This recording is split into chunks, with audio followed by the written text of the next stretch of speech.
Минийхөө танайхан дээр хонио шуурган далдлаа гэсэн гайгүй юу тэгээд.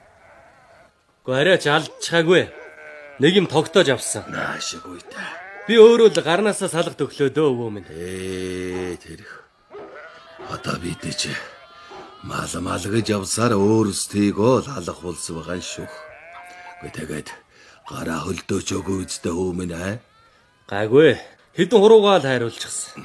Таагүй. Одоохондоо ажил хийж болохгүй тэр нь л жоохон тоогүй байна. Тэгэлдэ. Саяхан сумын төв орж даатгал хөөцөлдөөд. Да. Хэдэн төгрөг авахар боллоо? Даатгалаа. Хөөдөө. Ийм залуу улс бас тэр даатгалыг авч болдог хэрэггүй. Болдгүй яах вэ өвөө минь. Даатгал чинь дотроо тэтгэврийн, тэтгэмжийн, ажилгүйдлийн, үйлдвэрлэлийн осол мэргэжлээс шалтгаалсан өвчний гээд олон төрлийн сантай байдгийг нэ. За.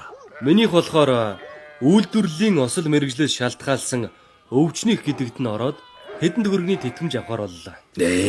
Болж идэ хүмүүн болж. Энэ тэтгэмжийг тэгээд одоо хөл гараа гэмтээсэн хүн болгонд өгөх үү?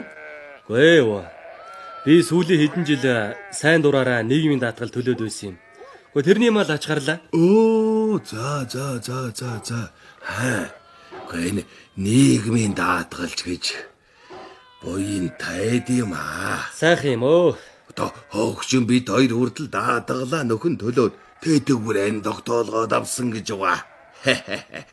Залуус та нарт ч гэсэн их хэлэх хэрэгтэй байхан да. Хэрэгтэй.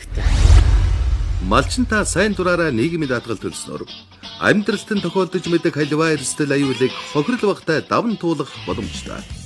Харин нийгмийн даатгал төлөөгүй малчид өвдөх, бэртэж гэмтэх, хөдөлмөрийн чадвараа алдах, хүүхэд төрүүлэх, өндөр наслах үедээ орлогын баталгаагүй болох бодит эрсдэлтэй нүүр тулж мэднэ. Энэ эрсдлийг ойлгож сайн дурын нийгмийн даатгал хамрагдсан малчдын тоо жилээс жилд өссөөр байна. Миний хувьд бол 2012 оноос эхэлж төлсөн байгаа. Манай хүн бол нэг 18-9 жил төлсөн байна. 5 жилийн өмнө тэтгэврт тогтоогоод өгдөг чинь бид нарт бас нэг эмчилгээ судалгаанд явах хөрөнгөний хүүсээр одоо нэмэгдлээ гэж би сандаг. Тэтгэврт орж бас яах вэ хөрх юм нөгөө цагаан хатууг тэтгэврээрээ тууллаа л гэж бодож байна. Хүний амьдрал тохиолдож болох зам ёсны болон гэнтийн аюулын үед таны гэр бүлд учрах санхүүгийн хүндрэл, бэрхшээлийг даван туулгаад нийгмийн даатгал туслах болно. Төрөөс нийгмийн даатгалын үйлчилгээг тэгш хүртээмжтэй болгох чиглэлээр хууль журмаа шинчлэн сайжруулсаар байна. Тухайлбал малчдад нийгмийн даатгалаа нөхөн төлөх боломж олгосноор олон мянган хүн тэтгэврийн даатгал хүртэх боломжтой болжээ. Харин цаашид малчин та өөрийнхөө амьдралын баталгааг хангаж нийгмийн даатгалдаа сайн дураараа хамрагдахыг уриалж байна.